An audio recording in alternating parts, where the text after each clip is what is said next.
All right, preparing to live stream. Hey. All right. It is still loading. All right, we're gonna see that it is. Oh, it looks like it is live. Yay. Yay! We figured out how to get it live. Good grief. Okay, so I'm gonna go ahead and share and copy the link and put it in the original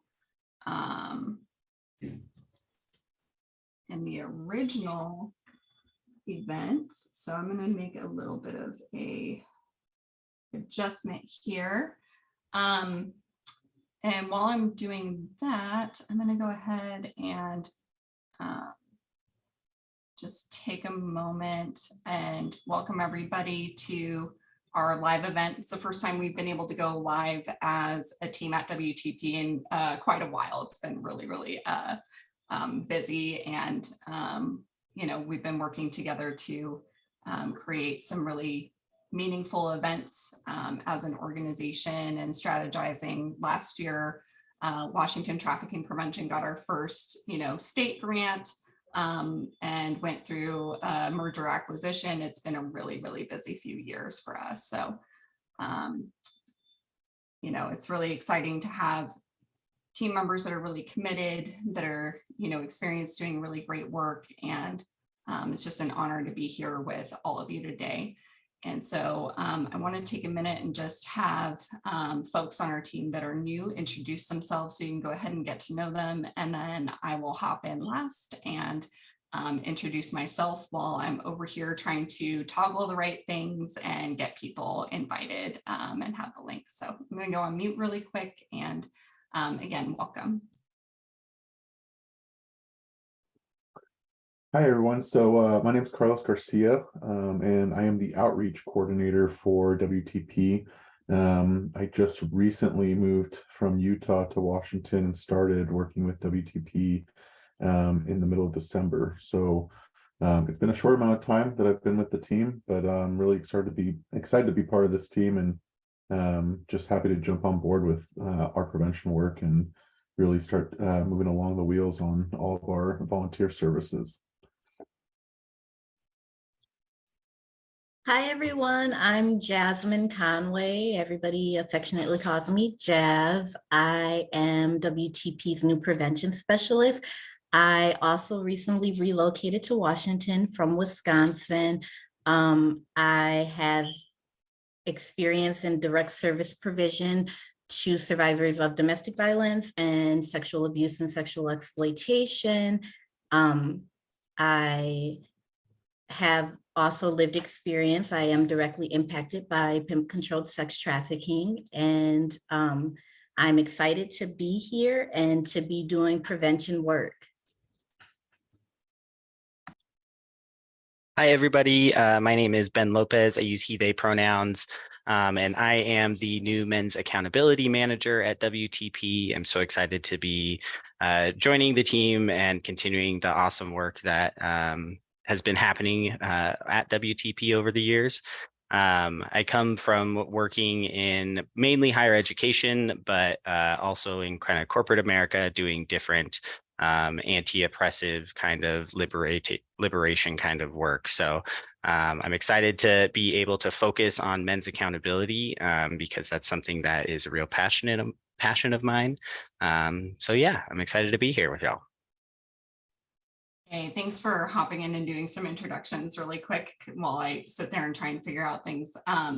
So again, my name is Kyra Abrahamson, formerly Dobeck. I'm the executive director at Washington Trafficking Prevention. My pronouns are she, her. A little bit of my background, I'm directly impacted by both sexual exploitation and labor exploitation as a minor and as an adult. I'm a second generation survivor of exploitation as well. And so this is something that I personally really care about. I think that, prevention is something that is absolutely necessary for us to be able to really make any sort of headway on the issue of human exploitation. Having a background in direct service, really showed me that there are a lot of gaps and holes in this work. And so as an organization, we look at human exploitation prevention as a lot of work in systems and addressing oppression in our communities and ensuring that folks in our community have the things that they need so that, they don't have unmet needs that, make them a prime target for exploitation. And so, when we were thinking about this event and developing it, we had talked about doing an event in January originally. And there's just a lot of events that happen in January during National Human Trafficking Awareness and Prevention Month.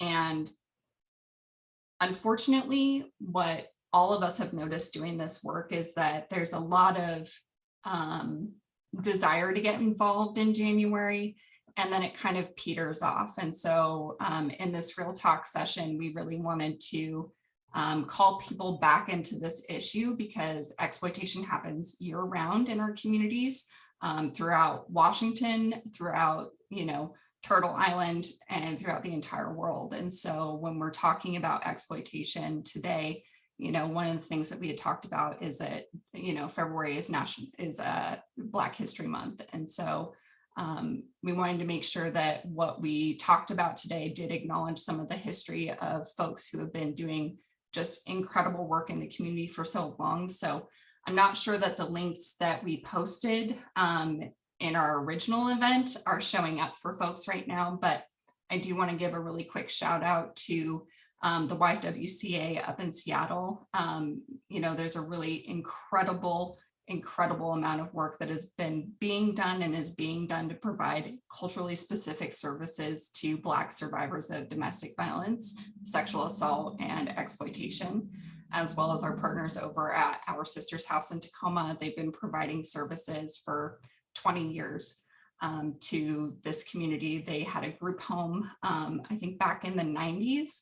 I'm sorry if I got that date wrong, but they had a group home back in the 90s for young girls that were, systems involved, and many of them had experienced exploitation. So there's been really incredible work being done in this community, particularly by Black women like Nature Carter. She's been one of the foremothers of this work.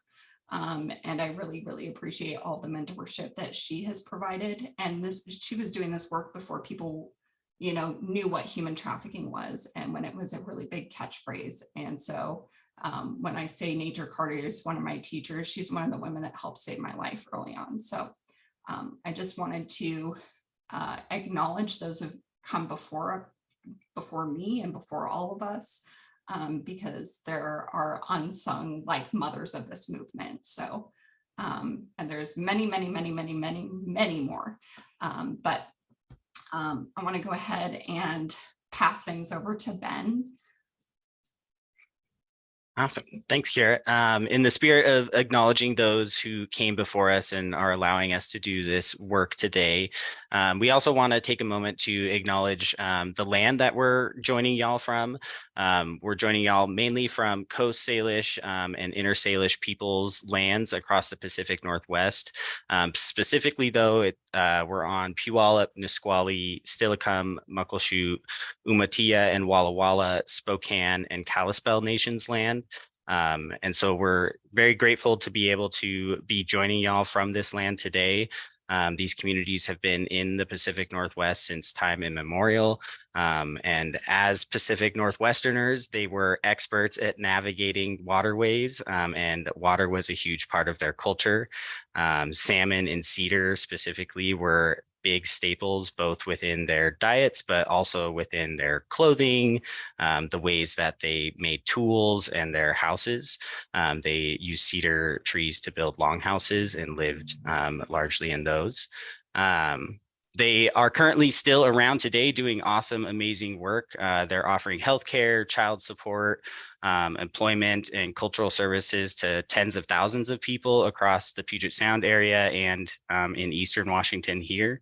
And then we also do want to highlight and acknowledge the disproportionate impact that this issue of human trafficking has on Indigenous communities, and then the historic and continued lack of resources invested in disrupting this pattern. Missing and murdered Indigenous women or missing and murdered Indigenous peoples is a huge issue that I encourage y'all to do more research in on your free time. And so we're working to actively counterbalance this reality, to develop different resources.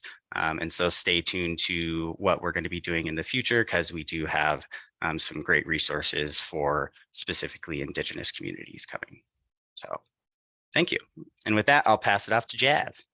And as it is Black History Month, we also want to take time to prioritize and acknowledge the intersectionality of human trafficking and racism by recognizing the disproportionate victimization and criminalization of Black people, specifically Black girls, in human trafficking.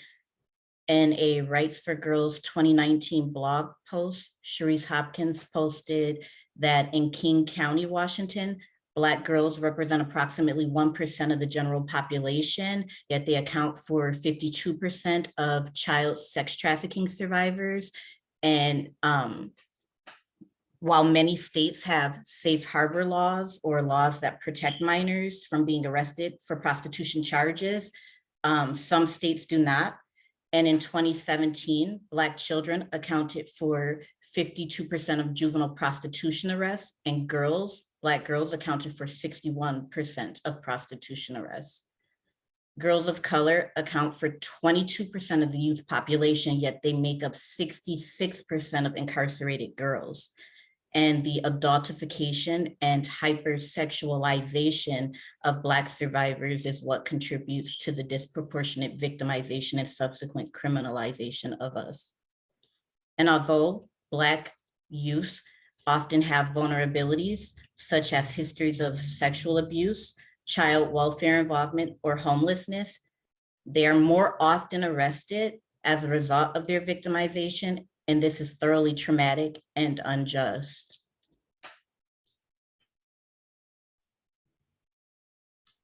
Just wanted to pause with some of those things.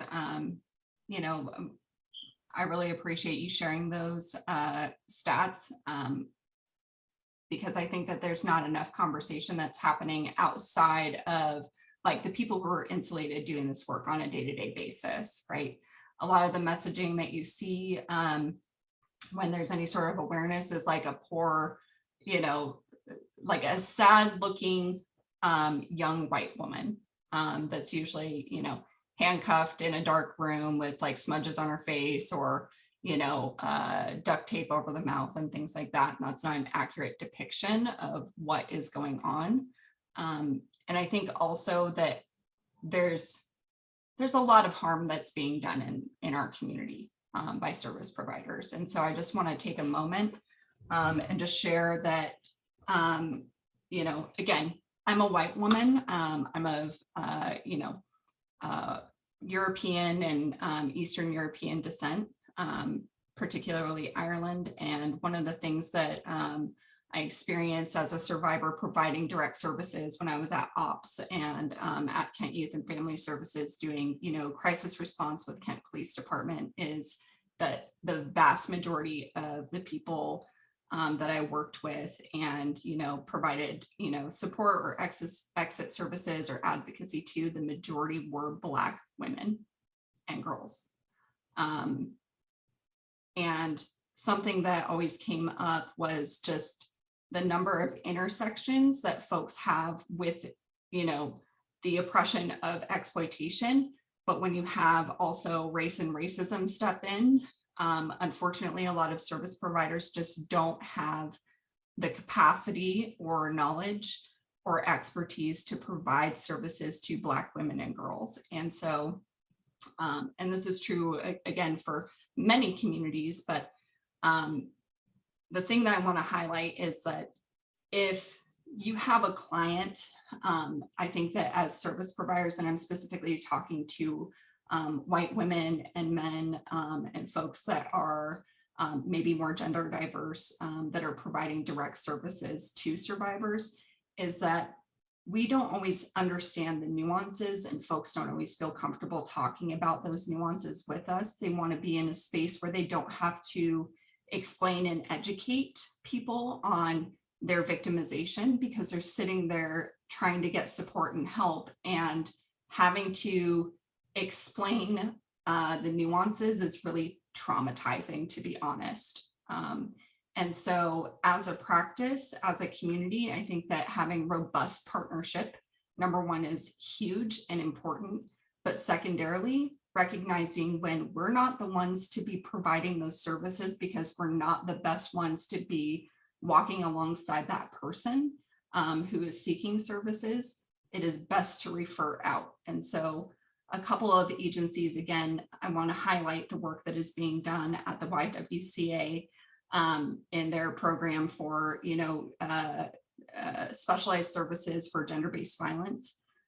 It is led by powerhouse Black women and run by powerhouse Black women that have so much experience and knowledge. And so I've been able to see the incredible work that they've done, and, having support groups where you don't have to explain things, or having services where you don't have to explain those nuances, is huge.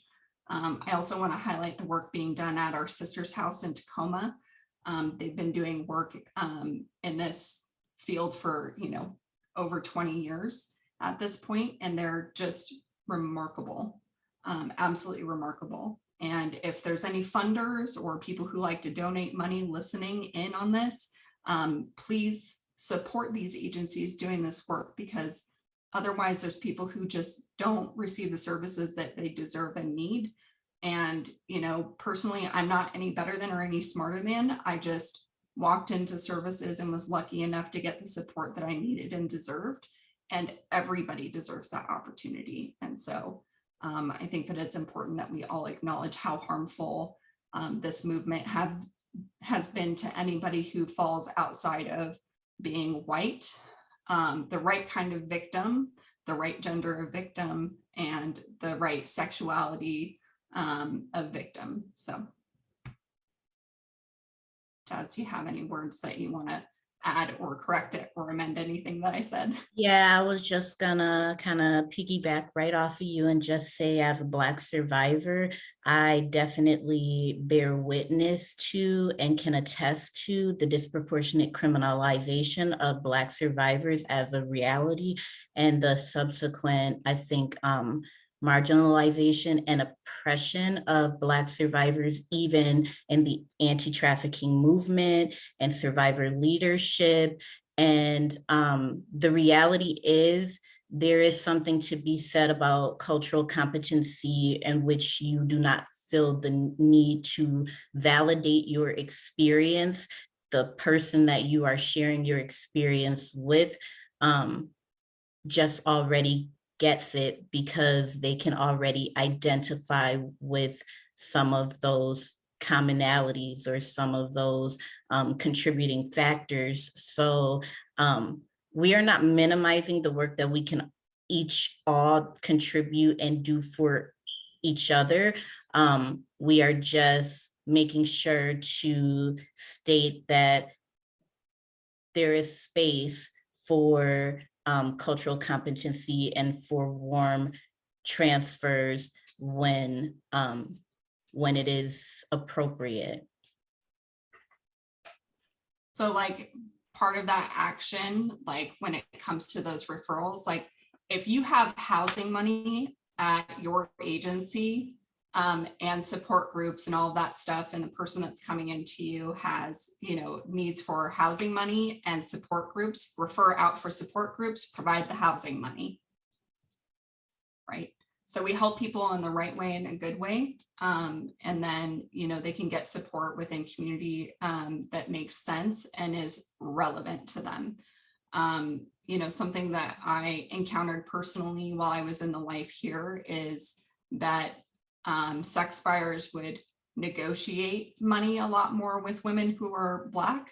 And then they also perpetuated extremely more egregious violence against Black women. And so Those two contexts, because the majority of people who are high frequency buyers, which means, folks who purchase sex over and over and over again, because they have the financial and monetary means, mostly, white men who have, the power and privilege to do so. And so that's where the intersection with racism that I've personally observed steps in. And then there were many different stories that I've heard over the years about just what that experience looks like. And so we need to be supporting, agencies that are by Black women, by trans Black women, for the communities that they serve. Because I think that that is something that is not supported enough within the anti-exploitation movement. So.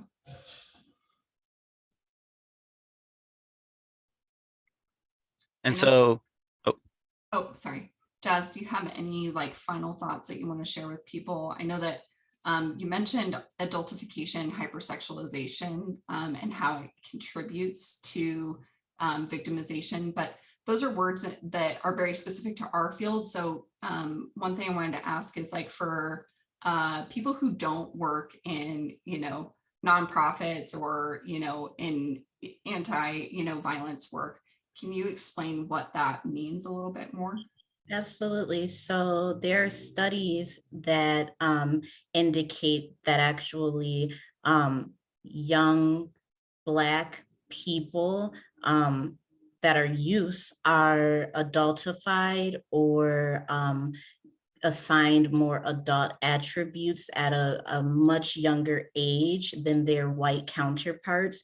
For example, while a white child might be considered to be needing a little more guidance or assistance in school because they're doing things that suggest that they're acting out, a Black child may be assumed to understand very well what they're doing, just being aggressive or just wanting to demonstrate mischievous behaviors, and may not get the same assistance as their white counterpart.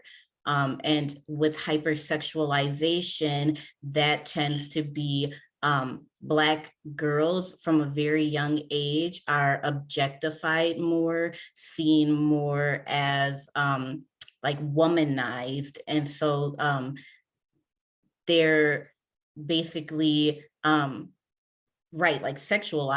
and men kind of assume that, they know what they're doing. And while a youth might be only 15 years old, the assumption is, she knows what she's getting herself into. She's competent and she understands, while maybe the white counterpart, a 15-year-old white young woman, would not be seen in the same way.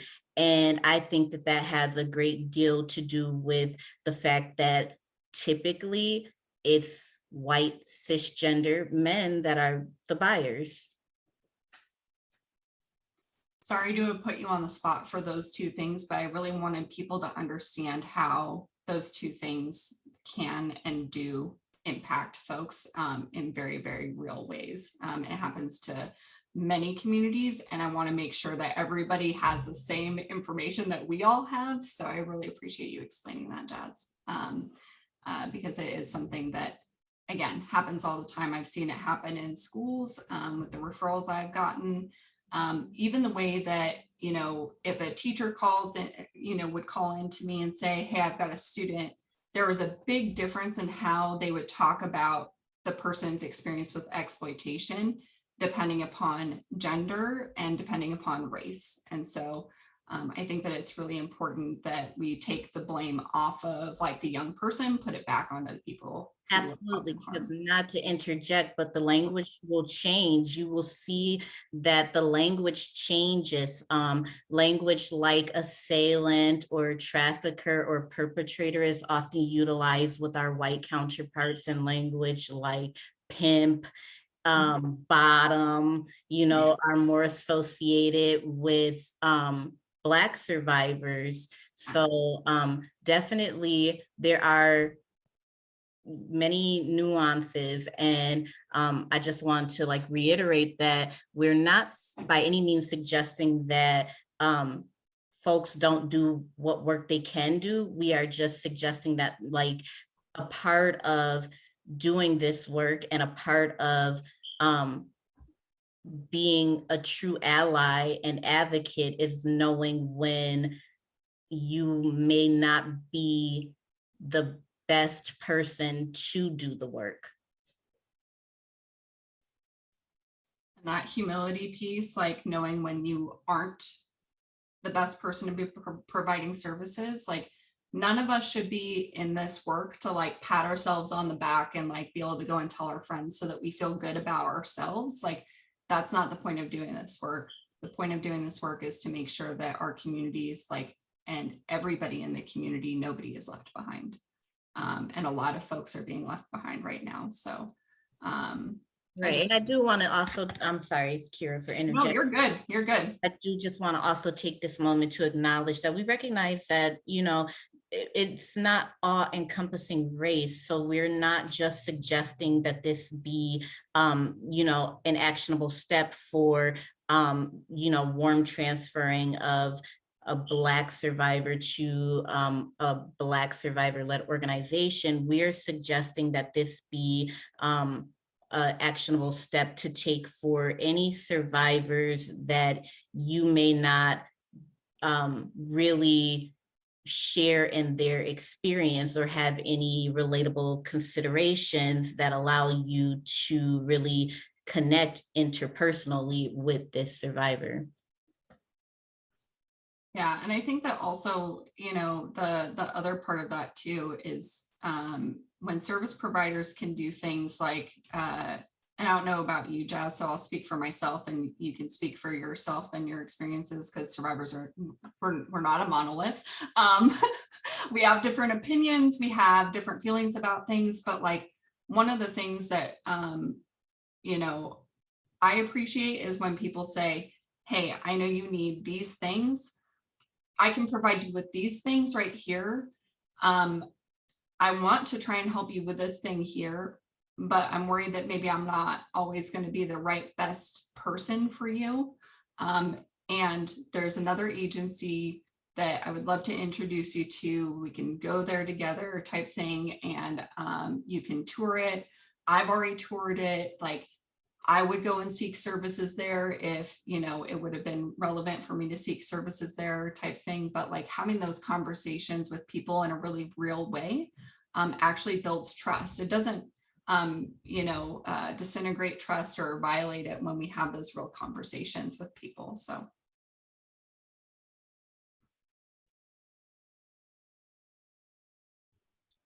All right, take it away, Ben. All right. Yeah, Sorry, just a quick kind of riff off each other. No, you're good. Just a quick additional riff. I did a quick Google search, and Black youth are 8.5 times more likely to be tried as adult compared to white youth. And so another just example of the adultification of Black youth.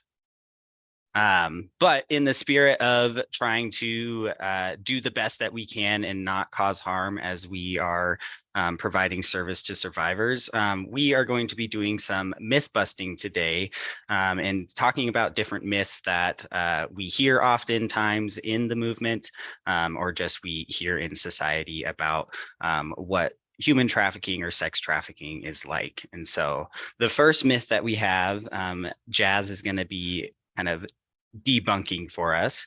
And the first myth is human trafficking is not a victimization. It's a choice and only happens to people who use drugs or live in violent, impoverished communities. Human trafficking is definitely, absolutely, hands down, a victimization. It happens to people because of internal and external vulnerabilities. The external vulnerabilities include like poverty, homelessness, discrimination, history of abuse. We know that Black, Indigenous, Latinx people, LGBTQ2 spirit plus peoples with disabilities or folks that have been affected by the foster care system have indicators that may potentially predispose them to be more vulnerable to trafficking, but in reality, there's no one size fit all victim typology. Neither is there a one size fit all buyer or trafficker typology. These things may increase vulnerability, but they're not the only vulnerabilities. Internal vulnerabilities also are very prevalent in survivors of trafficking. Internal vulnerabilities such as like low self-esteem, feeling isolated, feeling like the black sheep, all also create conditions that may lead to exploitation. Human trafficking affects all people, regardless of gender, regardless of where they fall on the gender spectrum. Human trafficking affects men, boys, women, girls. Human trafficking is not exclusive to any one group. It affects LGBTQ, Two-Spirit Plus youth. And for that matter, human trafficking is not only sex. It does not only encompass sexual exploitation. Human trafficking also encompasses labor exploitation and forced criminal activity and other things of that nature. So really, there's not one size fit all victimization. And so just debunking the myth that, it can only affect people that come from an already marginalized reality is what I'm aiming to do with this, because it can affect anyone. In reality, it can happen to anyone. Thanks. Yeah, thanks, Jazz. I think about the average age of entry in King County is like 13 to 15 years old. And so like this young person is being essentially lured into this situation. How can they be not victimized? So yeah, that's really great insight. I appreciate it. Anything else you want to add before we transition to the next myth? Or anybody else have insights that they want to comment on?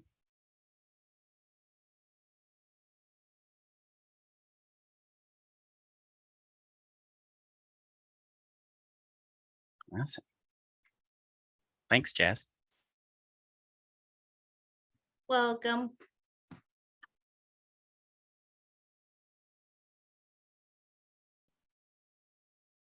All right. So, Ben, we got this myth for you. And if you could help kind of clear out the fog on this one, because this one is definitely something that you and I, as people that identify as men, have to kind of deal with, whether we abide by this or not. It's something that's like really toxic in our society when it comes to men and viewpoints and all that sort of thing. But so this myth of men who buy sex are uneducated, impoverished, predominantly of color, and aggressive. Just that one sentence alone, it's bringing up a lot of feelings for me. So can you kind of help us through this and understand what the reality of this actually is? Yeah, I think there is this kind of stereotype out there, again, of who people are that engage in commercial sexual exploitation. And oftentimes that is misinformed by media, by just cultural stereotypes and systems of oppression. But men of all identities buy sex. But the predominant group of it is white men with disposable income. They actually make up 80 to 85% of the buyers of sex.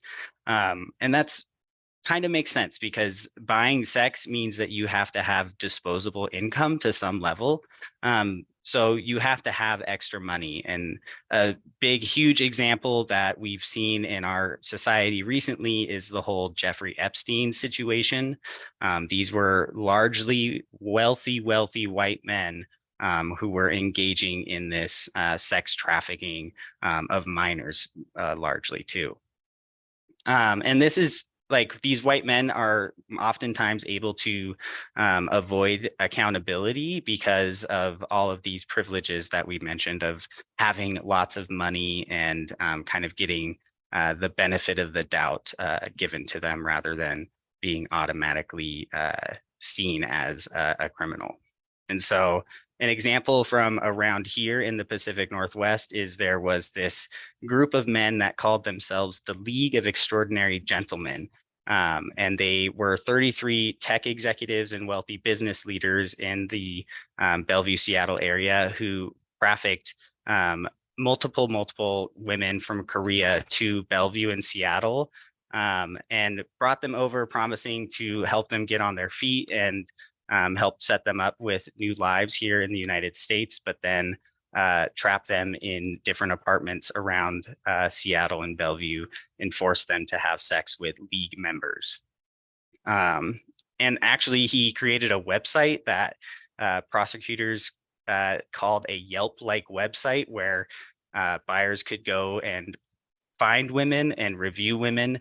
And that page had over 1 million views a month before it was shut down. So the prosecutor said he did as much as anyone to build an advanced demand for prostitution in the Pacific Northwest. And so again, this is wealthy, powerful white men who you don't think of buying sex necessarily when you think of commercial sexual exploitation.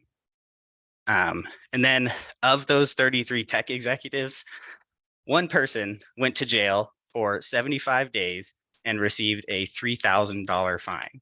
And so doing all of this extreme harm and violence to multiple women and trafficking them, he got this tiny punishment.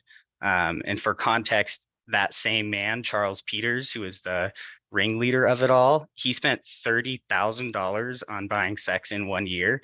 And so a $3,000 fine and 75 days in jail is like nothing compared to the harm that he did. But then like men who are impoverished get scapegoated like we've kind of talked about because they're already marginalized and viewed as kind of problems within society. But then they are over-policed and exposed to a lot of different vulnerabilities because of different systems of oppression. And so like men who are impoverished and marginalized, oftentimes they have public defenders. And so public defenders have ridiculously huge caseloads. And so how like quality of defense can you really get from a public attorney who is managing 300 cases or something like that?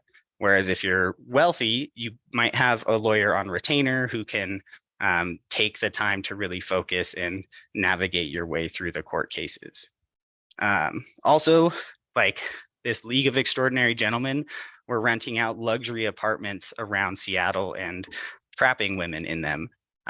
Lower income people don't have the resources to rent out apartments to keep their buying a secret.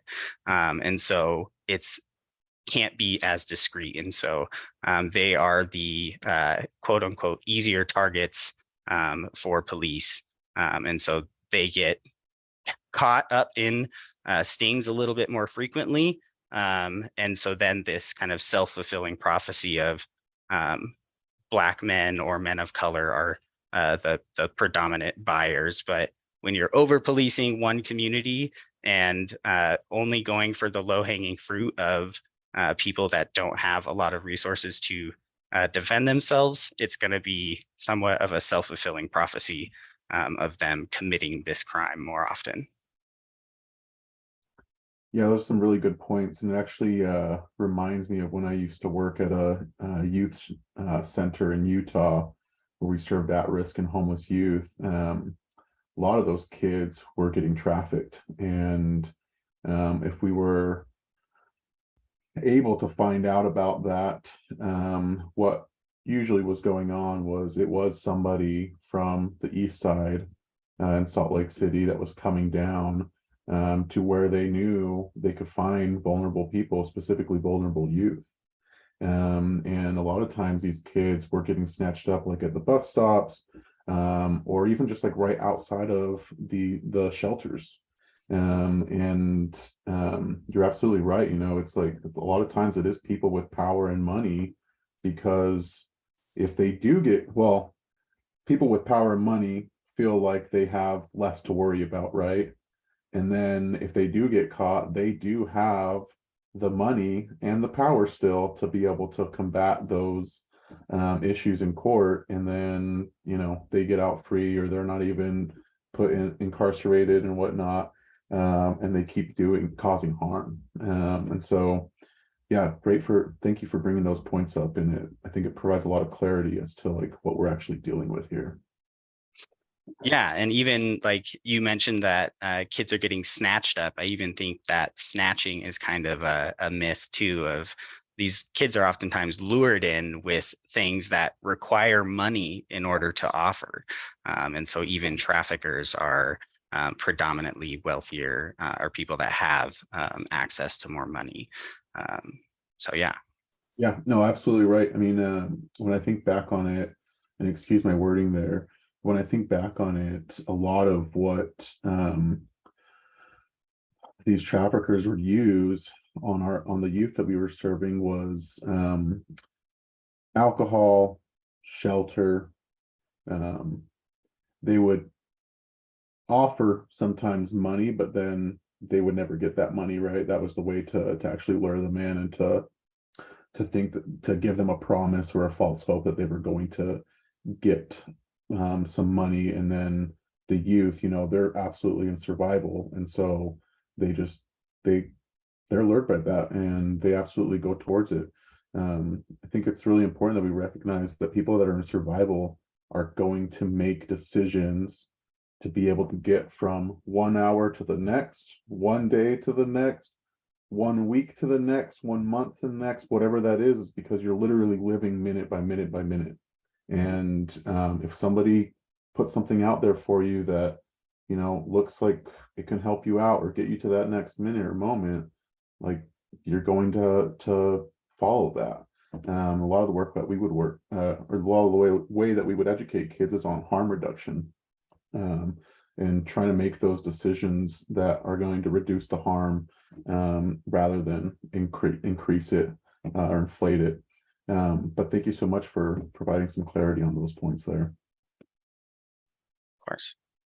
If I could jump in really quick, because that's something that I think about all the time, is like a lot of the conversations that we have with young people is more around how to not be a victim. And that's something that's not particularly helpful. Like, yeah, like building in safety and things like that, I think is absolutely critical. But like, we've seen all kinds of myths over the years, and weird things circulating in memes on Facebook. And so I think that just taking time to really, one, research, two, attend an event by a trusted organization, preferably one that is survivor led, because we have a little bit more foundational knowledge a lot of times about how this issue happens. And so that's one way that people can, you know, spread facts, not misinformation, because a lot of us are never identified as survivors of exploitation because of all of that misinformation out there. So I think that it's really important that all of us know what the signs of exploitation look like. And I know that we'll be working on getting another Human Trafficking 101 out to the community and offered. It'll be a free event that you can attend. It'll be virtual, so that you can learn more about what this looks like, so that we're, again, spreading facts. You know, I always think about like that selling the dream, which is what we refer to the grooming period of, you know, grooming somebody to exploit them. And, you know, it's basically a conversation or a method of, you know, building trust with somebody. Like, hey, you don't have all these things that you need, and I'm going to be your knight in shining armor, or your queen in shining armor or whatever, and none of those things are going to be an issue anymore, and we're going to do this together and make a lot of money, and it won't be a long time that you have to do it type thing. And so those things are really appealing, especially when you don't have support at home, when you don't have the things that you see your peers having, whether it's nice shoes or a cell phone, or even when home is not a safe place. When somebody promises you protection and love, when you don't have all of those things at home, it can be very appealing. And it's not stranger danger, it's somebody that you know. So don't stop if you see a car seat on the side of the road, because somebody's gonna, they're waiting, hiding, lurking in the shadows to snatch you. Or zip ties on van handles and Walmart parking lots has been one of my personal favorites, or the Wayfair gate or Pizza Gate, all these different things like that. Really, I think that everybody in our community by and large cares about this issue and wants to make things better, but we get so divided because of different affiliations or beliefs that we have, whether they're political or religious or other things like that. And what ends up happening is that we as a community that are working to reduce this type of violence no longer are practicing unity, and we're spreading a lot of misinformation and blaming one another.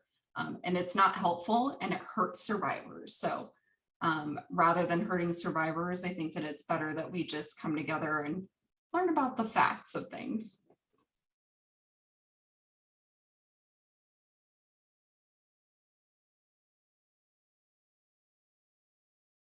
Right. And that's why I always circle back to there are really two types of vulnerabilities that we're dealing with. Those external vulnerabilities that might be like kind of forward facing and kind of, the like dealing more with the systems of oppression, the things like that you might see as race, see as immigration status and things like that. And then there are the other sets of vulnerabilities, those internal vulnerabilities that might not be kind of immediately forward facing, and you don't necessarily see them outwardly, but those are the things like the self-esteem, feeling like you are isolated or feeling like you don't have anyone.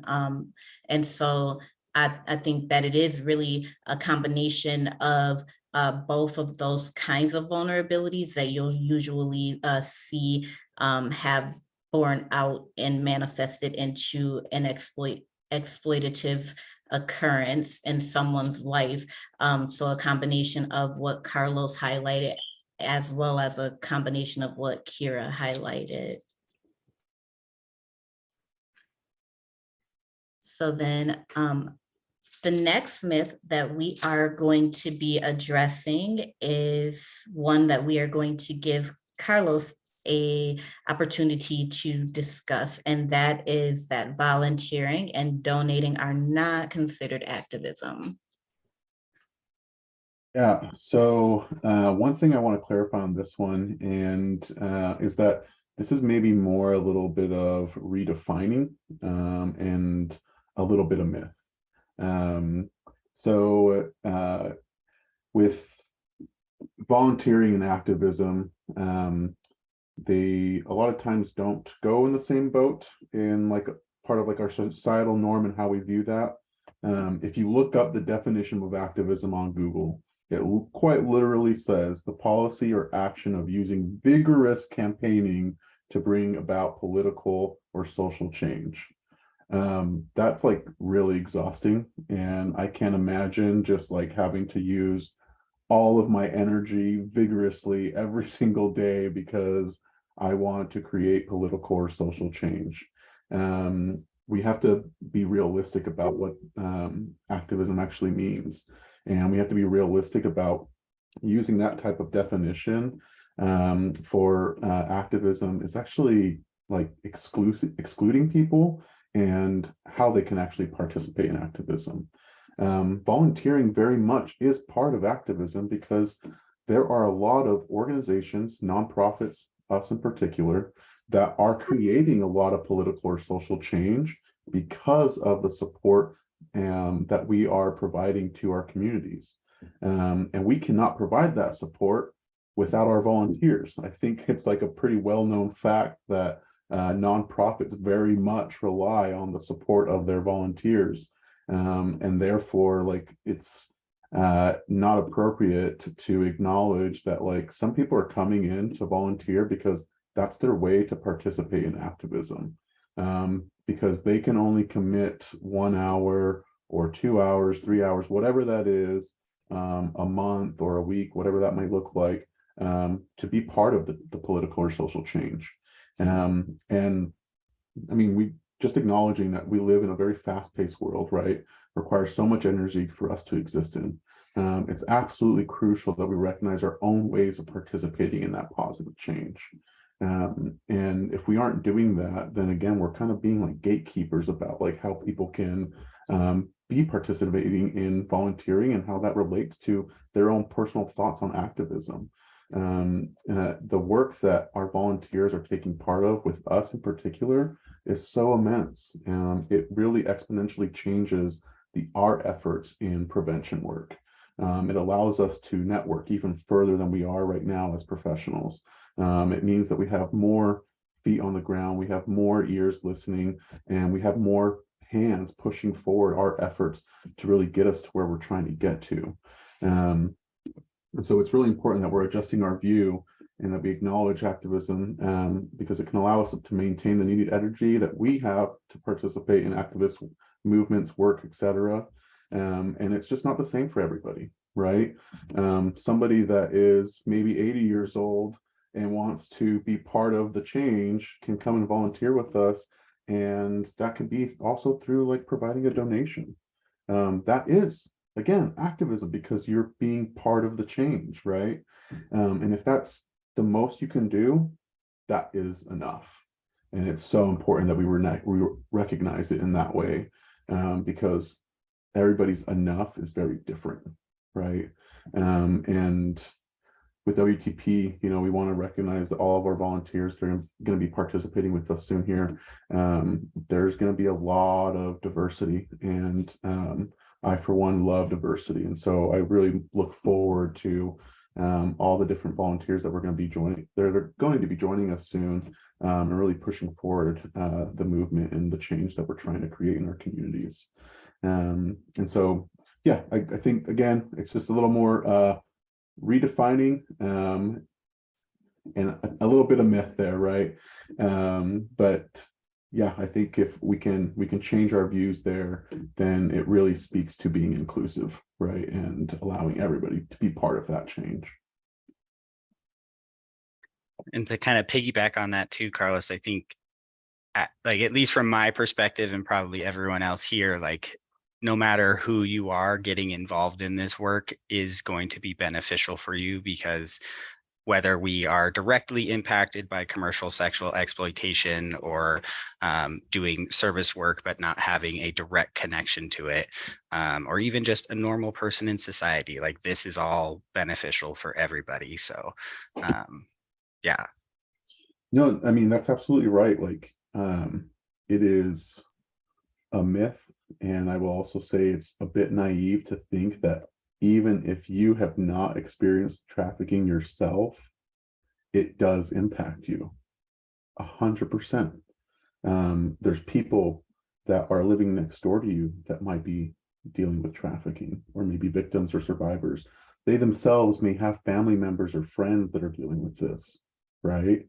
And if they are, then what's to say that you aren't going to be dealing with it in whatever capacity that may look like? And on a broader scope, like, being part of a community means that we recognize also what everybody is dealing with. And in that communal recognition, then we have to provide that communal support to what our community members are dealing with, right? If we help one person, then that spreads the message that this is going on in our community, right? And it kind of turns the tables on the perpetrators, right? And that they may be thinking that, oh, nobody knows, I'm doing a great job at hiding this, I'm like, fuck, I'm just doing awesome, right? And the reality of that is that no, that's not the case, and we're here to change that, and we want our community members to be part of that change. I was just going to add that volunteering is a great way to like demonstrate care and also simultaneously embrace being more educated, increase your awareness, increase your education in human trafficking as well. So it's kind of like in tandem. So you're giving to get, right? And it just kind of drives my philosophy of making the world a better place, like reciprocity, a give and a get. I appreciate what everybody has like shared so much. And I always think about like, I don't know, I always think about how like the truth is like when you look around at your community and stuff like that, like how many of us know our neighbors anymore? How many of us are really like connected outside of, our very prescribed like social groups and things like that? Like that's something that I think about all the time, is how important it is for the community to, it's going to take all of us, whether we like each other or agree with each other or not. It'll take people from every single community and every single sector, profession, faith, creed, ideology to come together to address these issues that are plaguing our communities. And I think that it's important, like, yes, for us to be supporting, organizations. We're a small organization, and for, the past 11 years now, because that's how long we've had our nonprofit status. Like, I think that it's important to acknowledge that many of these smaller organizations doing really incredible work don't always get the support, like monetarily, from funders that they deserve, especially if they're either, survivor led, or if they're, not a long-standing relationship, large organization. And so that's something that I've noticed over the years, is that oftentimes we'll see people, donate. And like, that's the thing that they're able to do. And then sometimes I've seen that people who volunteer and maybe don't have those like larger financial means feel like either the work that they're doing isn't as important as donating, and that's simply not the case. Like, because we only have so many hours in the day, and we can make an even bigger impact if we have, even just having volunteers say things like, hey, WTP is holding this training, you should come and check it out and learn more about what exploitation is. Because maybe they're not as equipped or prepared to have those conversations in a really good way. And so I think that that's one way that, volunteers can definitely help like boost the signal on some of this stuff, so that we can make sure that, again, what we're doing in the community to address exploitation of people is helpful rather than harmful. So.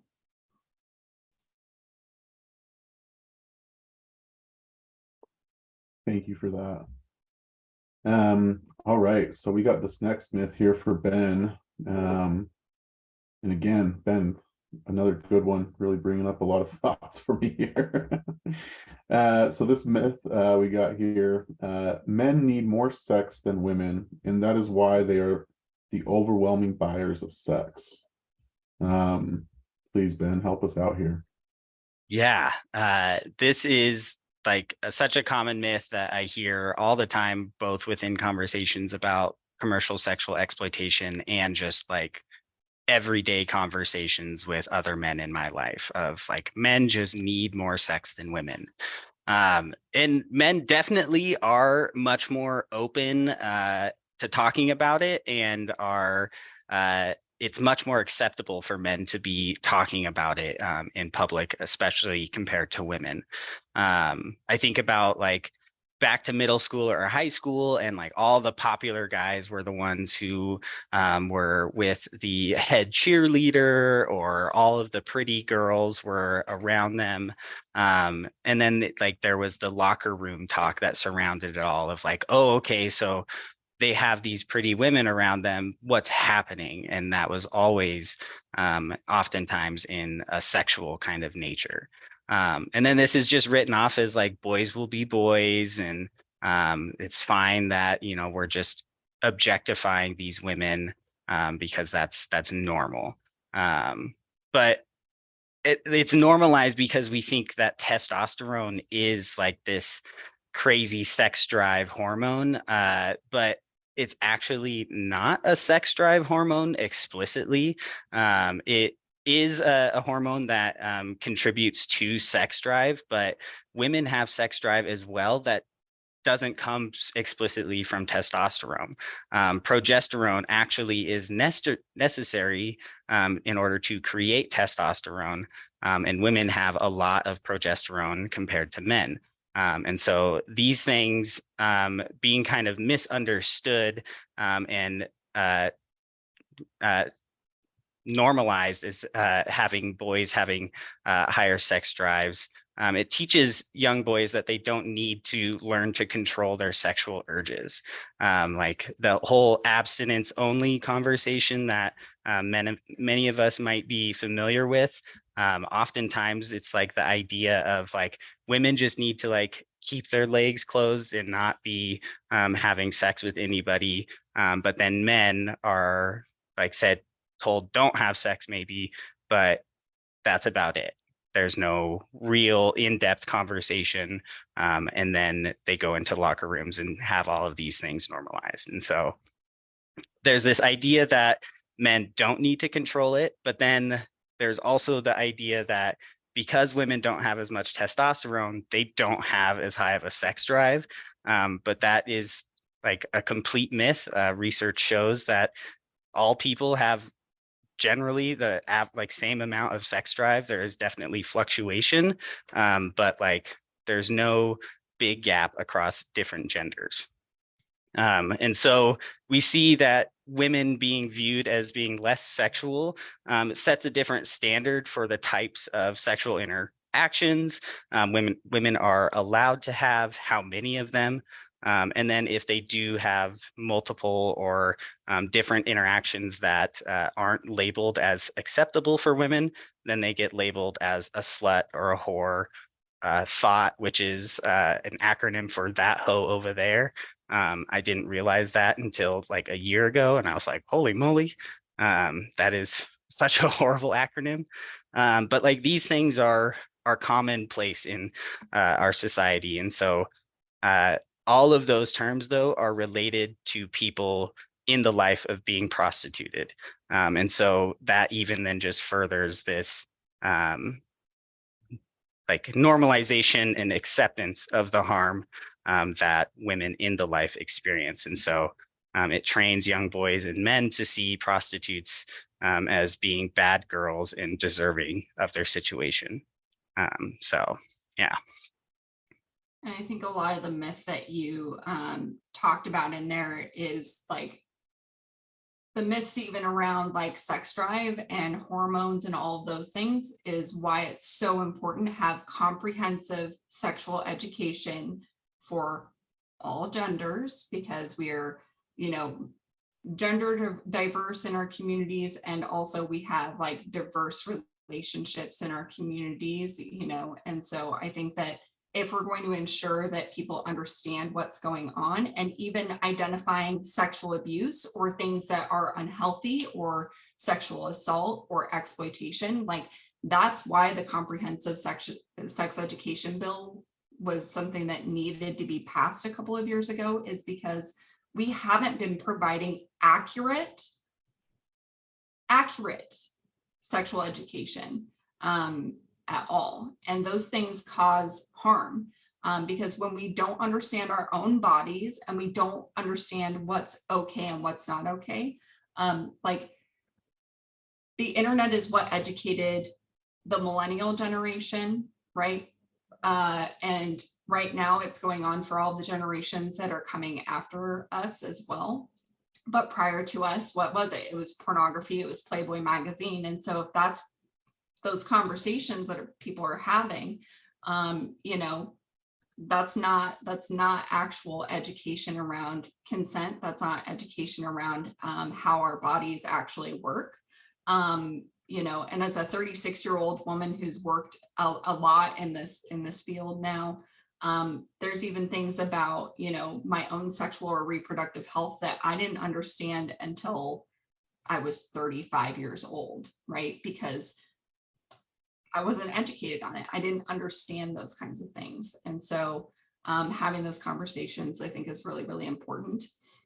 Something that kind of like popped into my mind when you were talking about the different names that women are called when they are sexually active in a way that it, you know, society has deemed is not like acceptable, is what kinds of names have we prescribed to men? And I couldn't think of any. And I found that kind of interesting.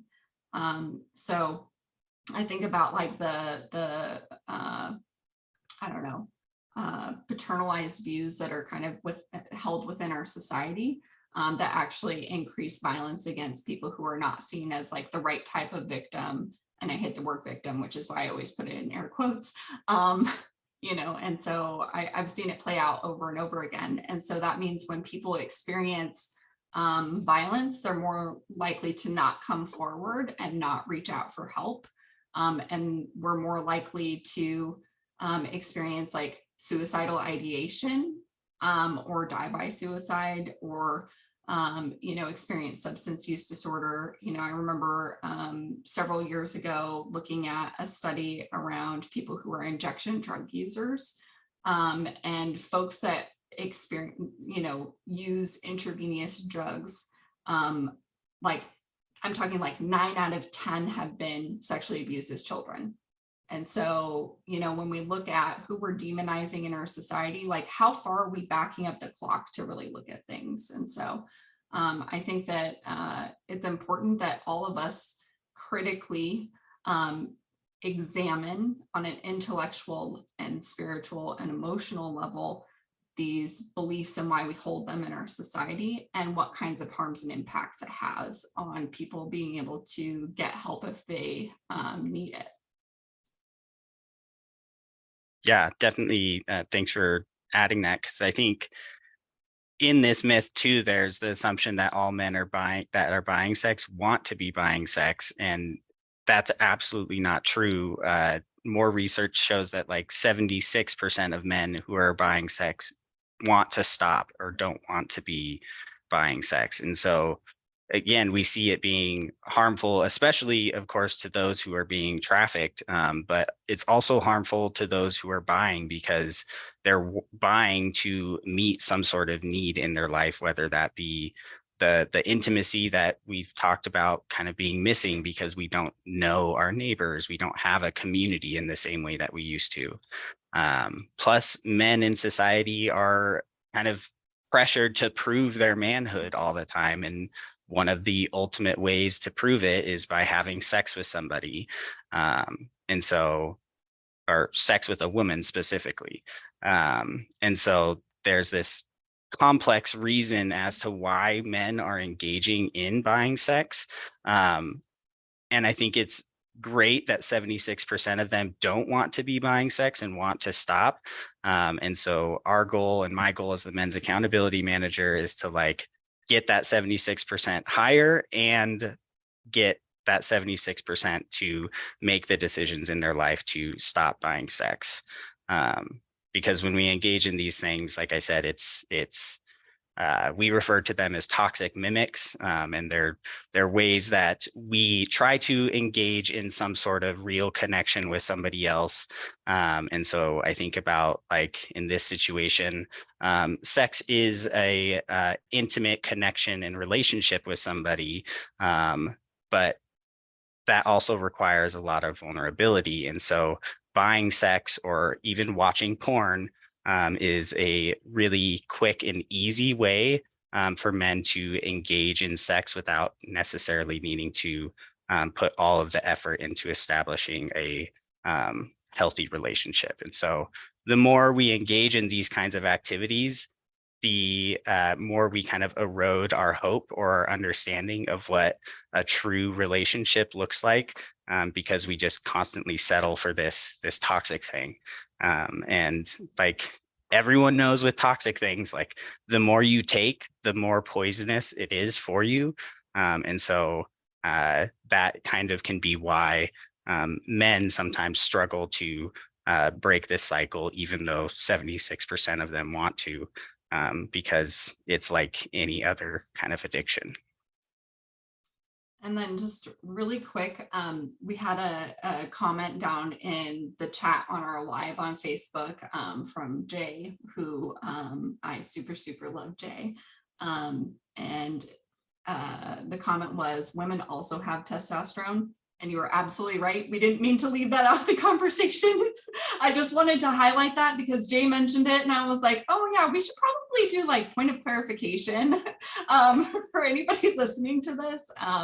So thank you for making that comment, Jay. We really appreciate it. Yeah, and the inverse is true. Men also have estrogen. So these are normal hormones that exist in every human body. And so we're all navigating how to manage how we feel as a result of them. Hormones are just, Yeah.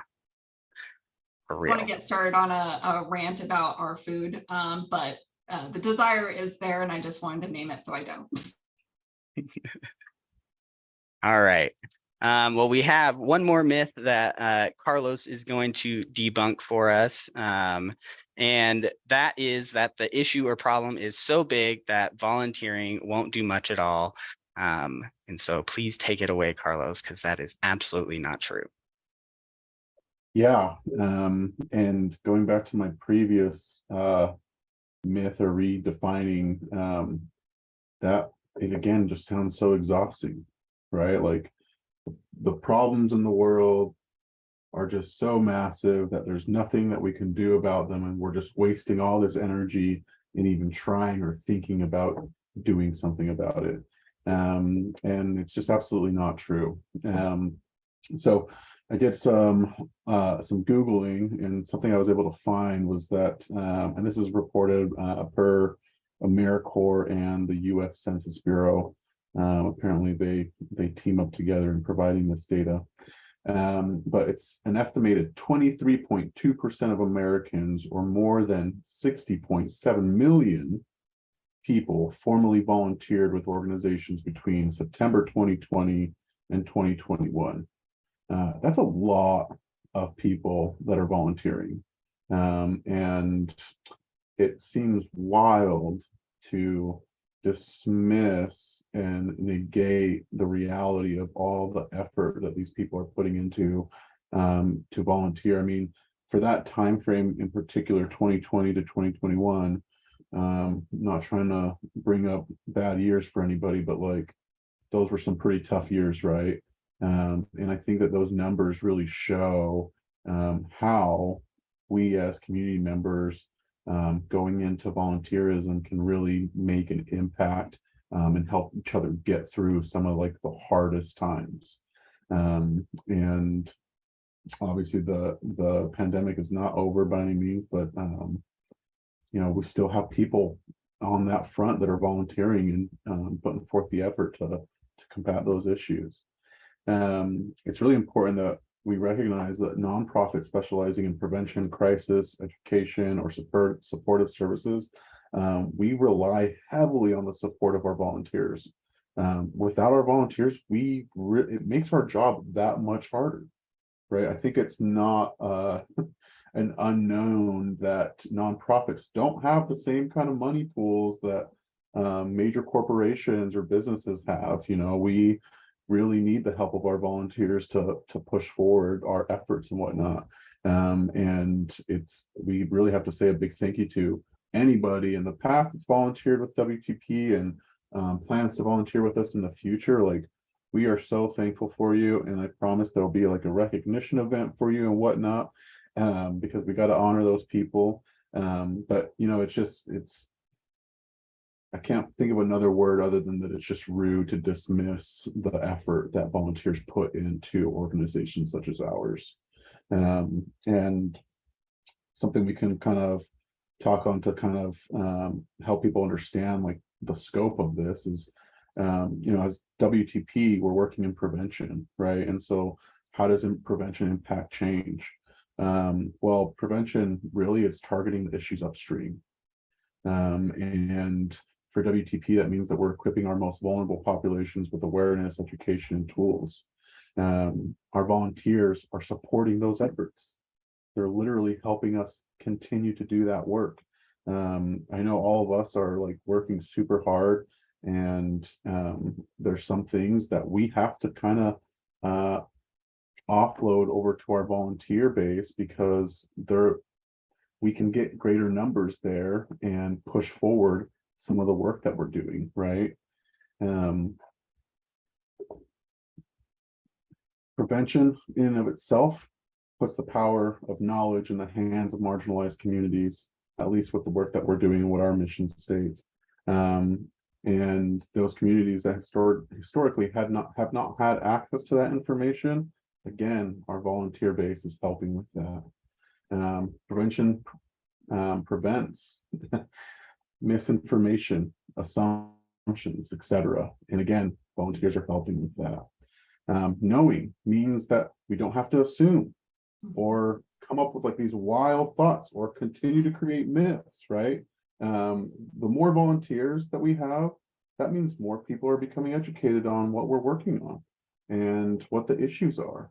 And one person knowing means that that person can now talk to another person and start to spread that information, or maybe encourage their friend or family member to come and volunteer with us and continue this work, or create greater numbers towards it.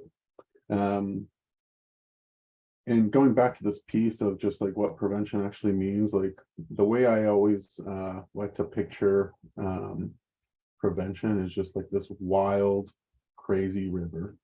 And down that river, we've got all the people dealing with the chaos, right? And so that's like our nonprofits that are working in like crisis services, or supportive services.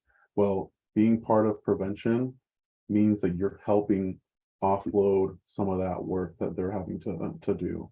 And as a volunteer, you can be part of that mission, right? You can be helping other nonprofits, other organizations in supporting us, because prevention is like, it's kind of a newer thing that is going on. At least when I was in Utah, there weren't a ton of prevention services, but they were starting to get the ball rolling. And really the reality of like prevention is that, like, again, like we get to stop things before they become a crisis.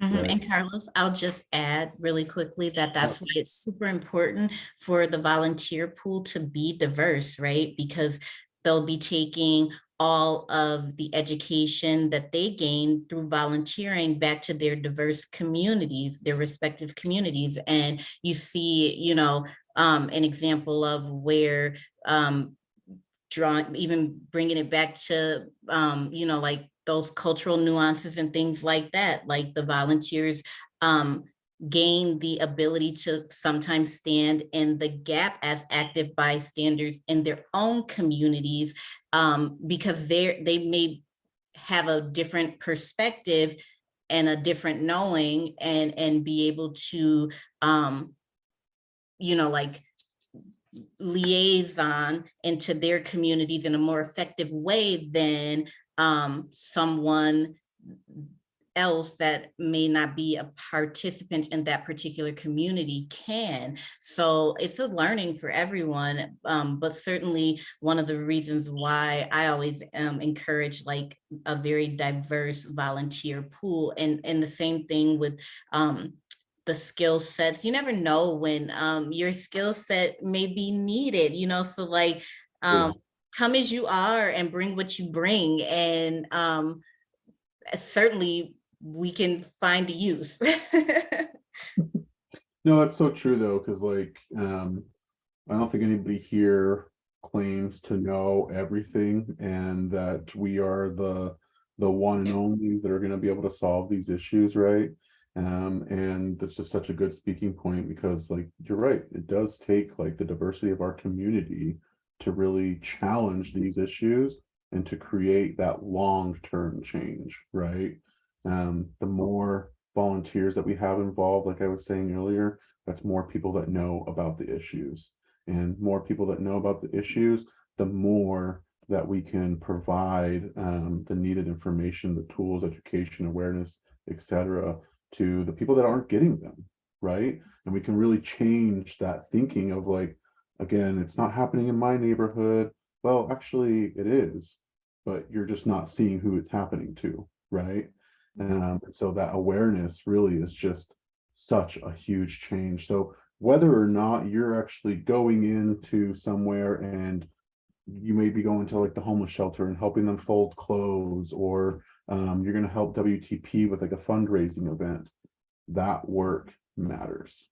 And speaking again to what I spoke on earlier, it's also enough, right? And we have to, again, just honor that 100%, because if not, then, you know, what are we doing? We're just kind of sitting and like saying, oh, nothing's happening, nothing's working, it's not going to change. No, it is actually changing. Might be not changing at this like rapid pace that we all wish it could happen at, but it is changing, right? And so we really need to recognize that, because whether it's us here for as professionals in this work, or our volunteers that are coming in and doing this work or supporting our efforts, they are both just as important, and they both lead to a greater and brighter future.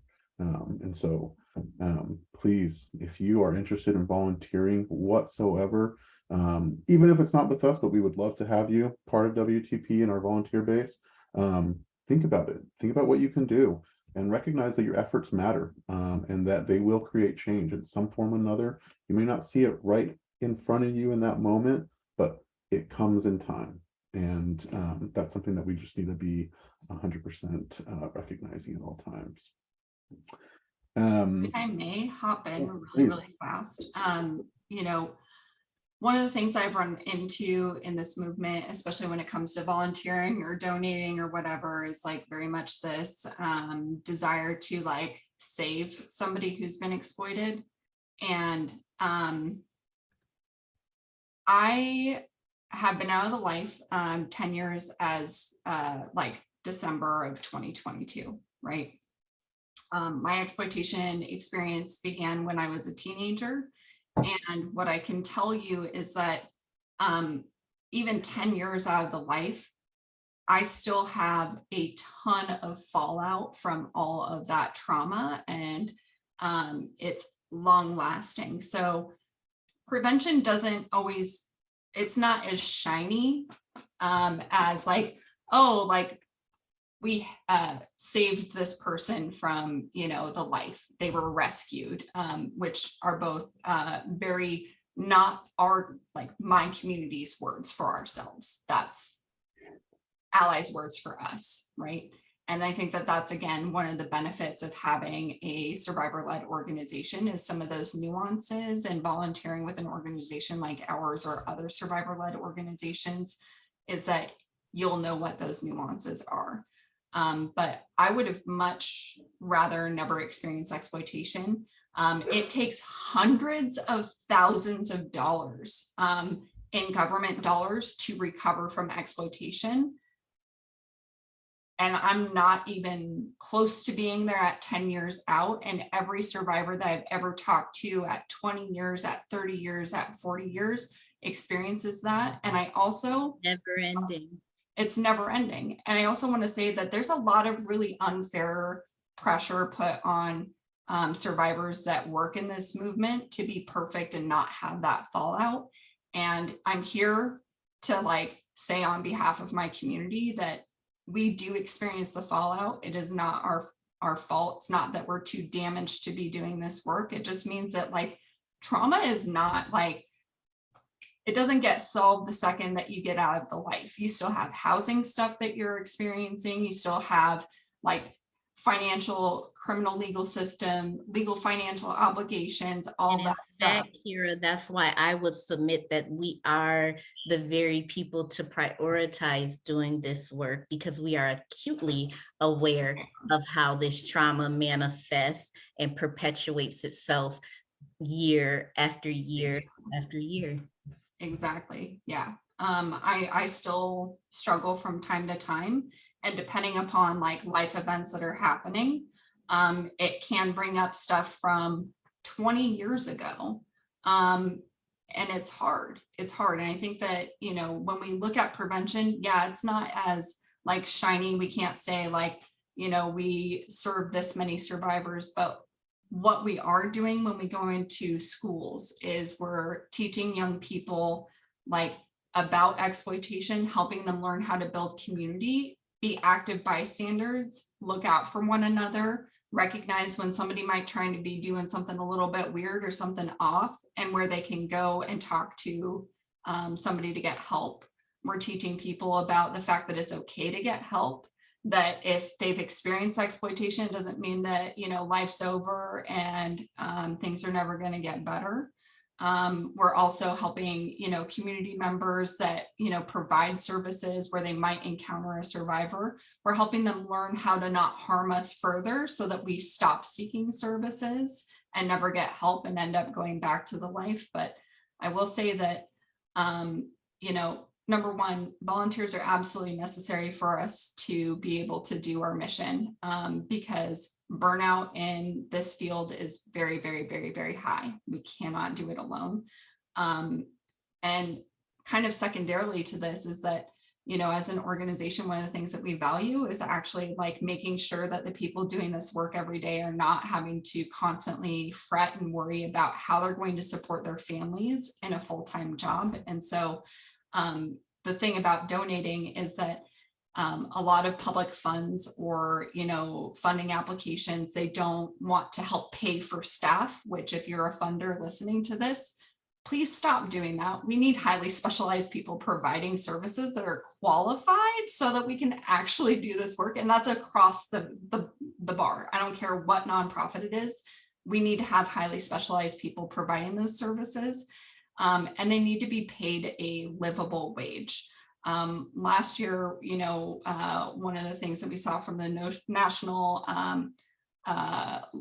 Low Income Housing Alliance is that they said in Washington State, the like minimal wage for somebody to afford a 2-bedroom apartment in Washington State, and sorry, City of Seattle, this is absolutely not enough, but $31.33 an hour is the minimum to have a 2-bedroom apartment. And so if we're not paying people a livable wage and they're doing this work every day, like, and they have lived experience in all of these things, like these are all things that we're looking at as an organization and like guiding posts, like for how we do this work. So there's many different ways and why this is so important and why prevention is so important is because like the social return on investment, the benefit to society when we prevent harm from happening means that the overburdened like systems where people are receiving services are less overburdened.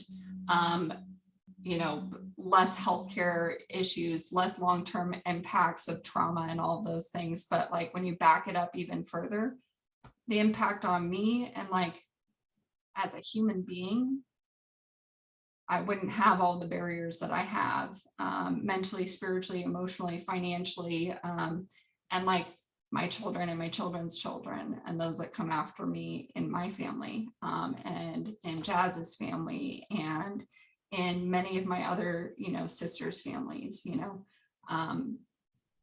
If the life doesn't kill us when we get out, it's the barriers that we face that do kill us, right? It's our mental health that kills us and trying to deal with our mental health or just having the whole world stacked against you.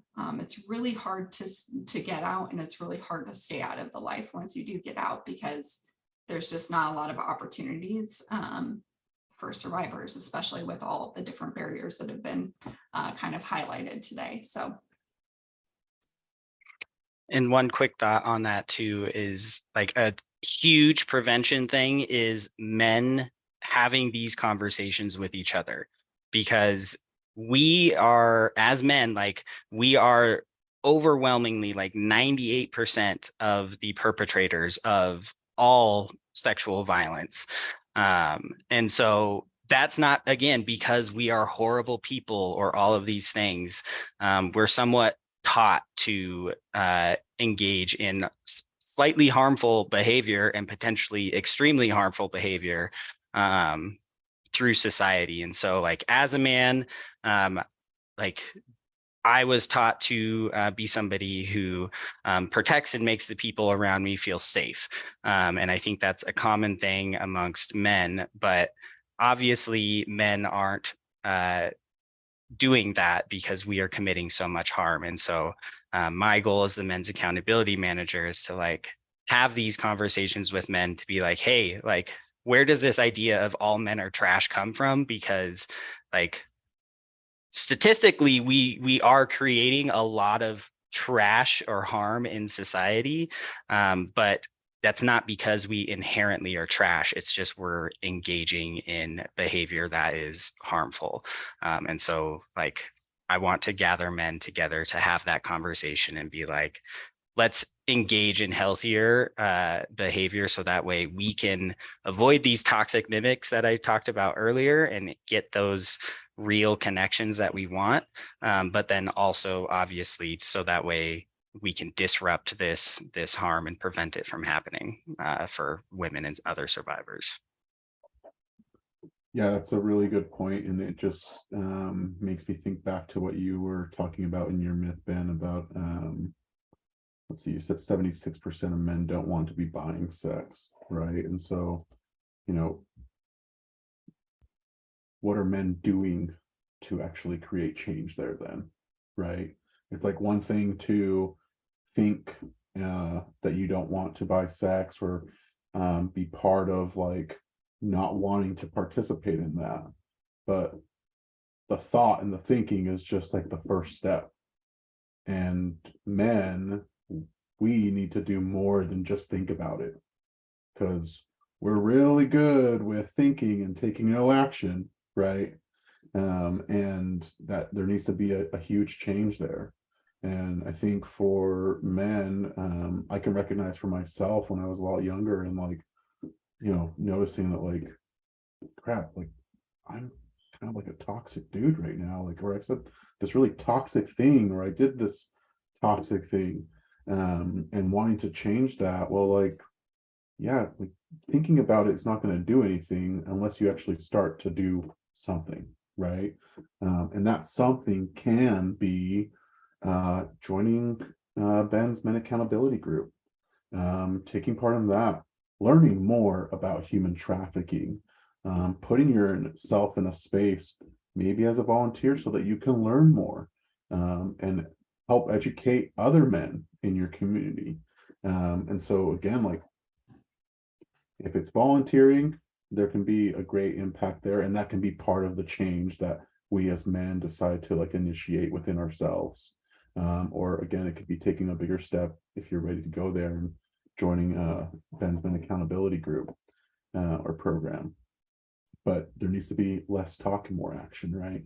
And so any men that might be watching this, or somebody that has a guy in their life that they could share this information with, tell them and let them know there's opportunities out there. And when you're ready, do it, but do something, right? Thank you guys so much. There was a lot of good information there, and I think we talked about like a lot of good things. One thing I just want to cover really quick is that for WTP, we've got 2 different avenues of volunteering with us. You can be assisting us with our fundraising initiatives and support. WTP hosts fundraising events throughout the year, and we'll need the support of our volunteers to coordinate, engage, and aid in the operation of those events. So that's one way that you can help us there. The other way is through our outreach support. Through our outreach efforts, volunteers are able to assist with calls to action, increasing community awareness, participation in community meetings, and furthering our networking efforts. So I've been working on a lot recently and trying to get our volunteer handbook ready and going. It's going to be done and ready to go next week, and so we're really excited to put that out. We do have an application in our website or on our website. It's going to be changing soon, but please, if you're interested, go ahead on there and please apply, and we will be going through those applications soon. Kyra, if you could put those links in the chat. I was already going to say I'm going to do that right now. So awesome. And if donating is more your avenue or what you're able to do, again, no shame in that whatsoever. We totally honor and respect that. But the links to filling out the volunteer application if you're interested, or participating in some donations there, will be in our chat, and please click on them and do what's comfortable for you. And you don't have to be an expert in exploitation. Like, we provide training, we do all of that stuff, you know, and like, I think that there's a lot of pressure that men and boys might feel when it comes to any conversations around like violence and anti-violence stuff. And so one thing that I want to say as like the ED at this org, as a survivor of every single type of violence except for like murder, I haven't been killed yet, you know, is that I don't think that every man engages in violent actions. And I also don't believe that men are consciously choosing. I think that, you know, our media has, you know, helped raise us into people that don't know what is healthy in a lot of ways. And sometimes the people that came before us didn't know what was healthy. And so what this is an opportunity for all of us to come together and learn about how we can take care of ourselves and stuff like that. It's kind of like my experience with exploitation, right? Not my fault, but I am responsible for taking the actions in order to heal from it, right? Nobody else can do the healing for me. And it's the same thing when it comes to like men's accountability, or like learning, you know, at least healthier ways to exist in this world. It's all of our responsibility. And I have things that I'm still learning. So like, none of us have it 100% figured out. But we all do have a responsibility to this. And something that I've noticed for folks who do go through the men's accountability program or learn more about how, you know, like me as a white woman, learning more about like, I know that anti-racism is thrown around a lot, but like what I want to do when I do this work is do it in a way that is pro-Black and pro-Indigenous, because like, it's not enough to simply be anti-racist, right? And so is it my fault that I didn't get the education growing up? No. Is it my responsibility now as a 36-year-old white woman to learn it? Yes. So. And in that vein, I just want to say one more additional thing. As allies, advocating for comprehensive prevention curriculum in like all schools is something that you can do to support the anti-trafficking movement, because really, I cannot overstate this enough. And I think Kyra said it very well when she said prevention is really the key. You know, like, we want to prevent it, if at all possible, from ever occurring, because you'll be dealing with residual implications for not only your generation, but generations after you. So going back to advocating for the comprehensive prevention curriculum, I just want, you know, parents and caregivers and teachers to really understand that we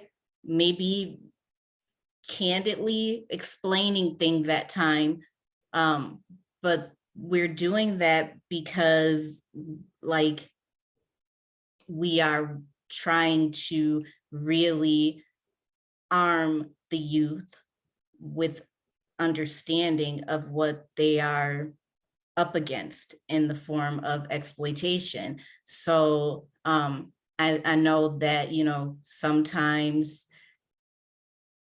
the communities that we go into are wanting, to kind of skirt around the issue, but we have to be somewhat direct in addressing this issue. Being indirect hasn't done a lot of good. It's not making it go away.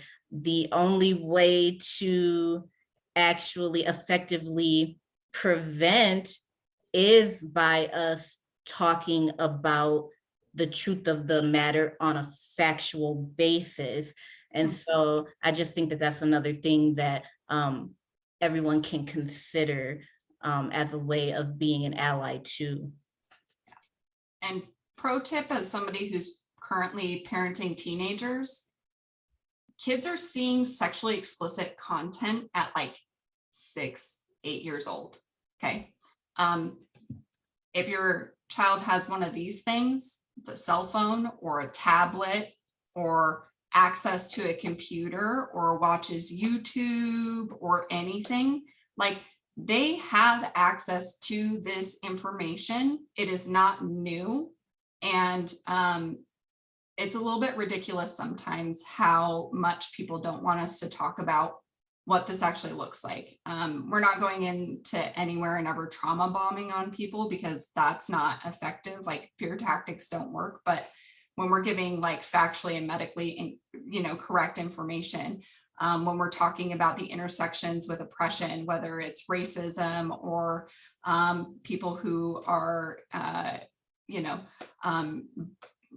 gender minorities or, are not heterosexual, when we're talking about all the different ways in which somebody experiences oppression or is intentionally excluded from getting services or from receiving the help that they deserve, like all the things I think about when I'm doing this work and when we're doing this work is like, we have to have direct conversations that include everybody who is represented within our communities. And when we don't talk about it, what ends up happening is harm. It's going to happen. And kids are a lot smarter than we give them credit for. And so we need to stop infantilizing people that are in middle school, because that's the average age that this happens, is in middle school. And we have to talk about race, and we have to talk about racism, and we have to talk about how that impacts people in our community in very real ways. And, got to be comfortable having uncomfortable conversations because it happens in real life. So are we going to let the media educate our kids, or are we going to let safe, trusted adults do it? Your choice. Yeah, really, really good point, Kyra and Jasmine. And something I just want to bring up, because what you guys are speaking on just reminded me of this, but I recently got to see a survivor of human trafficking, specifically sex trafficking, speak, and something that she was, and unfortunately I can't remember her name right now, but Jocelyn. Yes. She's yes. amazing. Love her. So amazing. But something that she said was, and I've been thinking about it every single day since then, was she said, there's this phrase that we use in the trafficking world of see something, say something. And she said, I've had enough of that. See something, do something is what we really need to be like going along with now, because whether it's like on the points that Ben was talking about, or the issues that Jasmine had brought up, or any of the points that you brought up, Kyra, this issue is really big, and it's beyond the word problematic. It's literally just harming so many people and destroying communities. And there are very specific marginalized communities, as Jasmine was speaking on when we first opened up this event, that are impacted by this issue. And yeah, I agree with her. We are past the point of seeing something and saying something. We are now at this point where we need to be doing something about it. So please, please, please, if you're watching this right now, whatever that capacity is for you, even if you think it's small, it has a great impact. So do something, and that could be doing some research today, that could be looking at our page and learning about how you can help in our mission, or it could be joining again Ben's Men's Accountability Program. We have the ability to do something here, and Talking to the schools about what we're doing. introducing prevention. Yeah, There's a whole lot of work to be done. 100%. And I think something that I want to throw in there too, that all of us have talked about multiple times, is like, this is really heavy work, but also we're doing this work so that way we can experience the joy of living and experience the joy of life, because we see how this harm robs so many people of this joy. And so, yes, it is serious work, and we need to be kind of taking that weight seriously, but also keeping in mind that ultimately what we're wanting to achieve is a world where we can all be experiencing joy, safety, peace, and community.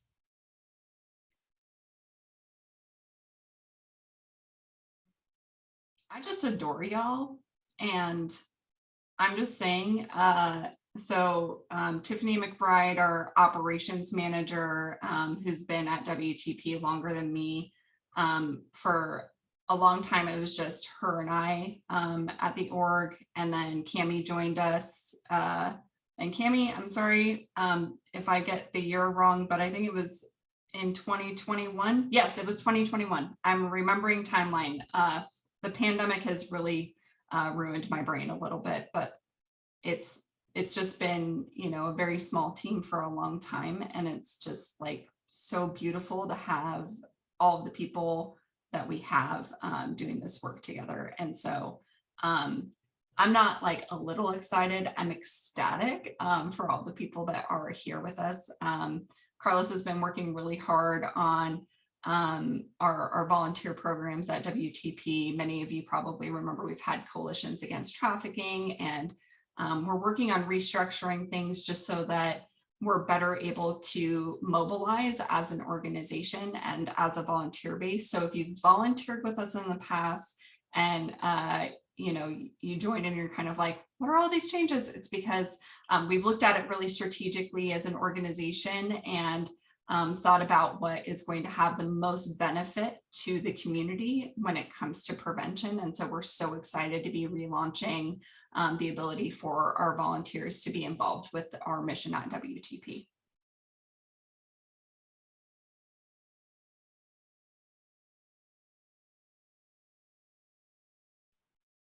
Do we have any final thoughts? I've got the links posted down into the event on Facebook. Any kind of final thoughts that anybody has at this time? No, but we don't want to forget to shout out Mitchell, who's our Men's Accountability Practicum student. Yeah, Mitchell, he is a student who's working with me from UW to do a lot of different men's accountability stuff. So shout out to Mitchell, who is also on our team. Yes, because he's our team member too. Yes, thank you for bringing him up, Jazz. I appreciate that. Sorry, Mitchell, if you're watching this, because I didn't mention your name and now I feel like a bit of a jerk. Mitchell's doing really, really great work up at the UW campus. And so there's lots of different initiatives that are coming out of our organization. And not to put the team on the spot right now, but there were a lot of different conversations that I wanted to spike off into based upon the myths that we were busting, because I feel like they're really good education pieces. And so I think it'd be really cool if we could come back at least once a month and have some of these big conversations, or even every other week, depending upon team capacity. But I think that, again, community education and awareness is a huge piece, and not everybody always has the ability to attend a human trafficking 101 on, Thursday at 6:30 at night, right? Because we all have different things that we have to do in our daily lives to survive home care tasks and things and work. So if people are down, I'd love to try and see if we can make this a thing. Yeah, let's keep up the real talk. I love it. I do too. Yeah, that sounds great to me. We do. Well, and I'm just sitting here, I'm like, each one of you are like so interesting and has like so much to share and offer. I'd done similar talks like this, but it was just yours truly. And I'm sure the team can verify, say that we're a college of knowledge. Like every one of us has like different information and lenses that we look at the world through. And so like stuff that I miss, everybody else will catch. You know, and so, and vice versa. That's why we need each other, and that's how this work gets better. So Exactly. okay. High five team. We did it. We did our first Facebook Live. Happy Black History Month. Happy Black History Month. And I'm just saying, celebrate Black joy, not trauma. Right. Yes. There's a lot of really, really great work being done. And I think that oftentimes we spend a lot of time educating on, you know, current Black trauma, but like there's some really cool joy going on too. And like contributions to society. There's a doctor that I can't remember her name, but she's looking at how people who are neurodivergent like move through life, and it was the most comprehensive study that I've ever seen before, and I was like really excited about it. And I'll try and find it and Yeah, send it my way because I'm interested. she's so cool. So She's a Black woman, right? Mhm. Yeah, Yeah. I think I saw Yeah. her on my TikTok too. Yeah, and I was sitting there, I'm like, they're gonna write history books about you. So See, y'all gotta put me in the know because I want to know now. see, I will share with the team. I will probably also now share on Facebook because I can't not. Because So you said it now. yes, I watch lots of TikTok. TikTok. It happens. All right, y'all. Yeah, I can't think of anything else I want to add. Nobody has anything else. All right, sweet. Thank you to everybody who's tuned in. Jay, I saw you commenting and all of that stuff. I really appreciate the support, especially from our community and stuff. So means a lot to have people tuning in and just joining and spending time to learn more about what this looks like and boosting the signal and things. So I appreciate y'all.